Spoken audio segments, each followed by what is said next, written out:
মধ্যে বলতে চাই, আমরা শান্তি চাই,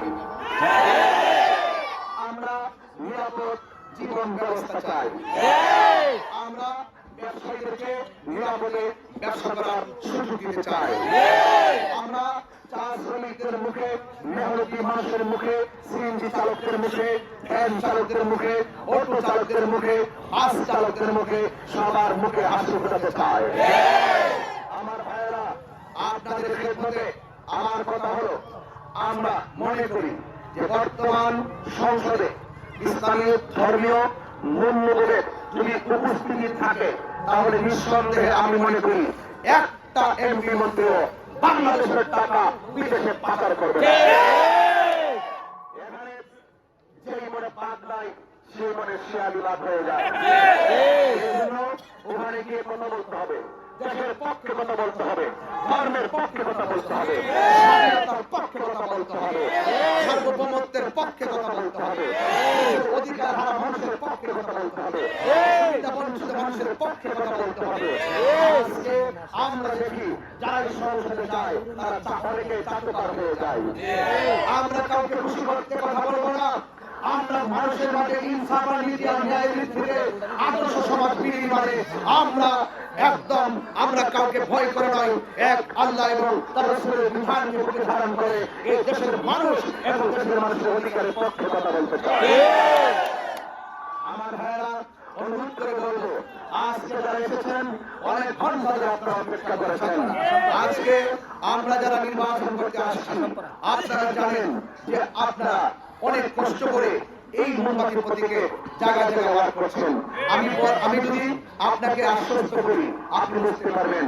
আমি প্রথম দিন বলেছিলাম কোটি টাকা নয়, ভালোবাসার ভিত্তিতে রাজনীতি হবে, বেশি শক্তির মাধ্যমে নয়, মনের মণিকোঠায় ভালোবাসা স্থাপন করে রাজনীতি করতে হবে।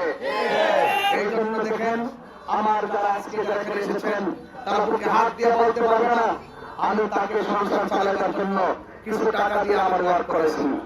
এই ছেলেগুলো নিজের টাকা খরচ করে, নিজের ঘাম ঝরিয়ে বাড়ি বাড়ি ওয়ার্ক করছে আমাকে 1 টাকার জন্য, যে আমি বলতে যাবো, আমি একদিন চাকরি করলে, একদিন কাজ করলে আমার 1000 টাকা পাই, আপনি আমাকে দিতে হলে আমাকে 1000 টাকা দিতে হবে। একটা কর্মী আমাকে কোনদিন প্রশ্ন করে নাই। কারণ ভোট একটা ইমানি আমানত, এই আমানত যেন টাকার কাছে বিক্রি না হয়। আমাদের দেশে অনেকে ভোটটা নির্বাচনে আসলে নিজের নীতিকে বিক্রি করে দেয়, নিজের আদর্শকে বিক্রি করে দেয় এবং নিজের নৈতিক চরিত্রকে বিক্রি করে দেয়। ভোট একটি আমানত, এই আমানতটাকে তারা বিক্রি করে দেয়। এই জন্য দেশের মধ্যে শান্তি আসে না। এই মানুষ নিরঙ্কুশ ভাবে তাকওয়া নিয়ে যদি রাজনীতি করত, তাহলে সমাজ একটি আদর্শ সমাজ হয়ে যেত। হিন্দু, খ্রিস্টান, বৌদ্ধ, সনাতন ধর্মীর অনেকে আছে। সনাতন ধর্মীর একজনকে প্রশ্ন করেছিলাম যে আপনি কি চান, আপনার ঘরে কি চাউল পাঠাই দিব? তিনি বলছিলেন না, চাউল পাঠাতে হবে না, ডাল পাঠাতে হবে না, শুধুমাত্র আমরা শান্তি চাই, শুধুমাত্র নিরাপদ চাই। তার মানে জিজ্ঞেস করলাম আপনি অশান্তি আছেন কোন দিক দিয়া? কিছু কিছু মানুষ সারা জীবন আমরা শুধু মামলার প্রেসার দিয়ে রাখে। কিসের প্রেসার দিয়ে রাখে? মামলার প্রেসার দিয়ে রাখে যে আমাকে যদি তার ভোট থাকে তাহলে মামলা দিব, 12 তারিখের পরে কিন্তু মামলা দিব, তালিকা হয়ে গেছে, লিস্ট হয়ে গেছে। আরে বাবা, এই সমস্ত মামলা বাণিজ্য রাজনীতি বন্ধ করুন, মানুষকে ভালোবাসা রাজনীতি করুন, মানুষের চরিত্র গঠনের কথা বলুন। তাই দেখছেন এই দেশ শান্তির নিকেতন হবে, শান্তির দেশ হবে। সুপ্রিয় চারুলিয়াবাসী, শেষ কালাম বলছি। অনেকে বলেন আমি যদি এমপি হয় তাহলে আমাকে কোথায় পাবেন?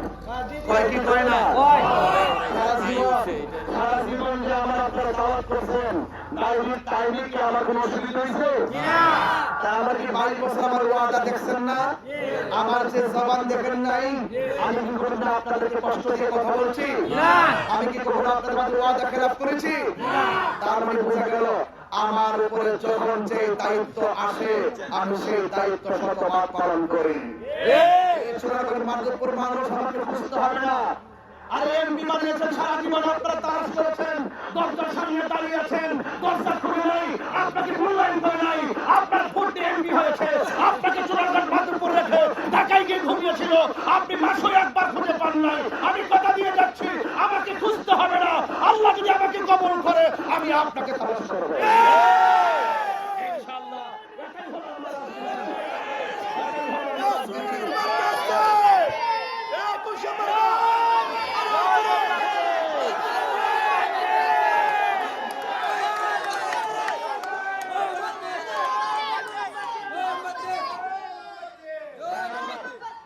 তার মানে আপনারা যারা আসছেন, আমার প্রতি আপনার বিশ্বাস আছে তো?